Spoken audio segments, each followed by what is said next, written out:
आपने सुना होगा कि इंसुलिन की कमी की वजह से लोगों में डायबिटीज़ होती है। लेकिन सच्चाई तो ये है कि 10% वो लोग हैं जिनमें इंसुलिन की कमी की वजह से डायबिटीज़ होती है, लेकिन 90% वो लोग हैं जिनमें डायबिटीज़ इंसुलिन की कमी की वजह से नहीं होती। तो जब इंसुलिन की कमी नहीं है तो फिर डायबिटीज़ क्यों है? इस वीडियो में हम बात करेंगे डायबिटीज़ होने की असल वजह। एक डॉक्टर थे, डॉक्टर जेराल्ड, जो कि अमेरिका की यूनिवर्सिटी के प्रोफेसर थे।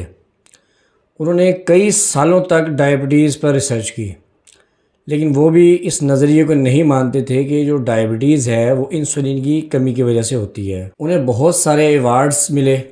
उन्होंने 1989 में एक पेपर पब्लिश किया जिसमें उन्होंने ये बताया कि डायबिटीज़ इंसुलिन की कमी की वजह से नहीं होती, बल्कि इंसुलिन रेजिस्टेंस की वजह से डायबिटीज़ होती है। उनके इस नज़रिए के बाद से डायबिटीज़ की फील्ड में बहुत बदलाव आया। अब हमें ये समझने की ज़रूरत है कि इंसुलिन रेजिस्टेंस क्या है। दो चीज़ें हम समझेंगे, एक कार्बोहाइड्रेट, दो इंसुलिन रेजिस्टेंस। तो इसको समझने से पहले हमें ये पता होना चाहिए कि खाने के तीन बड़े कंपोनेंट्स कौन से हैं: फैट, प्रोटीन और कार्बोहाइड्रेट। अब कार्बोहाइड्रेट क्या है हम इसे समझेंगे।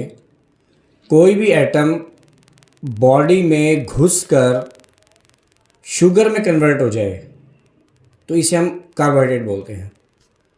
मैं दोबारा रिपीट करूँगा, कोई भी ऐसा खाने का आइटम जो अंदर जाकर शुगर में कन्वर्ट हो जाए, इसे हम बोलते हैं कार्बोहाइड्रेट। एशियन कंट्रीज़ जैसा कि बांग्लादेश, इंडिया, पाकिस्तान, यहाँ पर लोग गंदम के आटे की रोटी, गेहूं की रोटी जो है वो शौक़ से खाते हैं।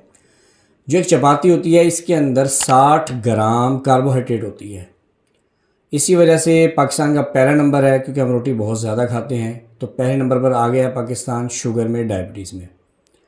अब जब हम रोटी खाते हैं, ज़्यादा रोटी खाते हैं, तो रोटी की सूरत में जब कार्बोहाइड्रेट्स आपके अंदर जाती है, अंदर जाकर वो शुगर में कन्वर्ट होती है। कार्बोहाइड्रेट शुगर में कन्वर्ट होने के बाद वो ब्लड में चली जाती है।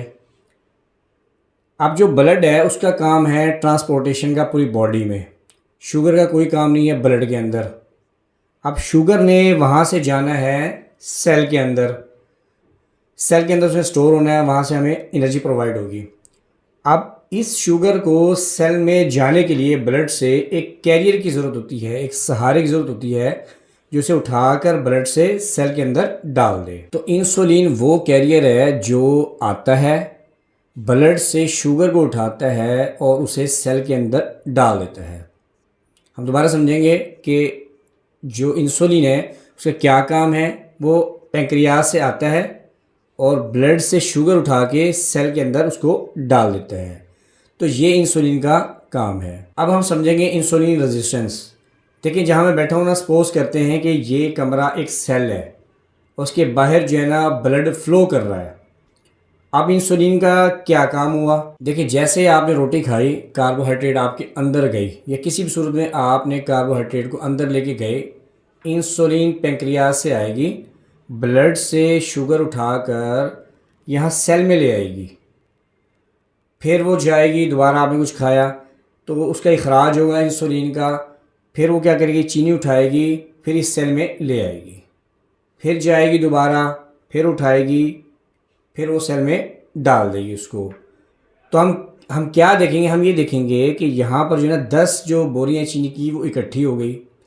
अब जो सेल है वो कहेगा मेरा जो है ना साल का कोटा हो गया पूरा, अब मुझे चीनी की मज़ीद ज़रूरत नहीं है। अब जब सेल का सारा कोटा पूरा हो गया, वो फुल भर गया है, तो सेल अब कहेगा कि अब अगर इंसुलिन आएगी हमने दरवाज़ा नहीं खोलना, ये दरवाज़ा हमने रेजिस्टेंस बना दिया है, यानी मज़ाहमत करेंगे, अब हमने वो दरवाज़ा नहीं खोलना।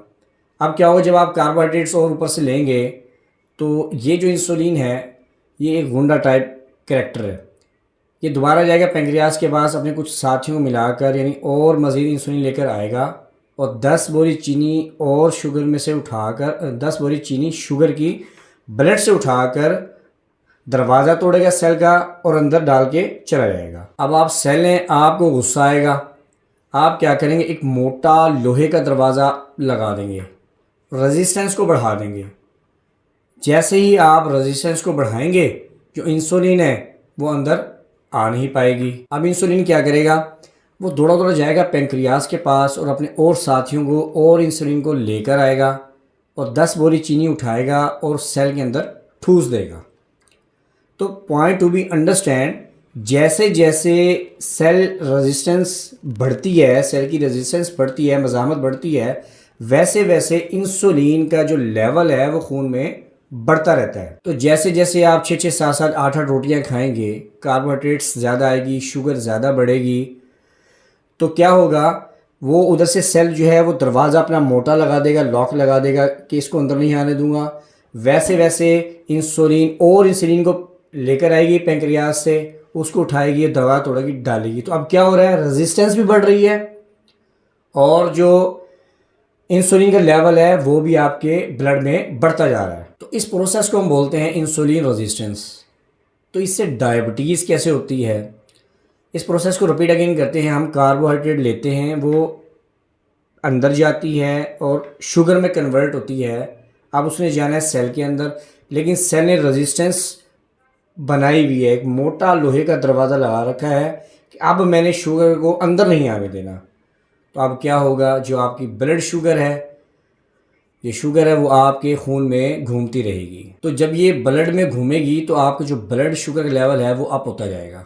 फिर एक दिन ऐसा होगा कि आप हॉस्पिटल जाएंगे और वहाँ पर आप किसी वजह से कोई टेस्ट करवाएंगे तो आपको पता चलेगा कि आपका जो ब्लड शुगर लेवल है वो तो बहुत ज़्यादा हाई है, और इससे हम बोलते हैं कि आपको डायबिटीज़ हो गई है। ये सारा कॉन्सेप्ट आपको इजी वे में समझा दिया है कि जब आप ज़्यादा कार्बोहाइड्रेट लेंगे तो इंसुलिन का इखराज भी ज़्यादा होगा ब्लड में, ठीक है। तो फिर एक वक्त वो आएगा कि जो रेजिस्टेंस है बढ़ जाएगी, इंसुलिन का इखराज भी ज़्यादा होगा, इसे बोलते हैं इंसुलिन रेजिस्टेंस, और जो शुगर है वो अंदर नहीं जा पाएगी और ब्लड में घूमती रहेगी और आपका जो ब्लड लेवल है, ब्लड शुगर लेवल है वो अप होता जाएगा। इसे हम बोलते हैं डायबिटीज़। अच्छा, एक चीज़ मैं आपको बता दूं कि ये जो इंसुलिन रेजिस्टेंस है ये एक रिवर्सिबल प्रोसेस है।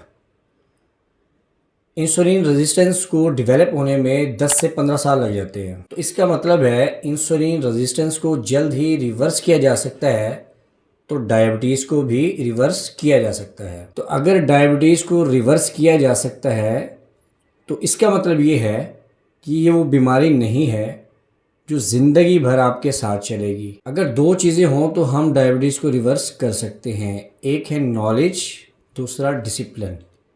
इन दोनों की मदद से हम डायबिटीज़ को रिवर्स कर सकते हैं। अगली वीडियो में मैं आपको बताऊंगा कि डायबिटीज़ को आप रिवर्स कैसे कर सकते हैं और इंसुलिन रेजिस्टेंस को रिवर्स कैसे कर सकते हैं। चैनल पर अगर नए आए तो इस चैनल को सब्सक्राइब कर लें, बेल आइकन को प्रेस कर लें। वीडियो अच्छी लगी है तो इसको आगे शेयर ज़रूर कीजिएगा। Thanks for watching. अल्लाह हाफिज़।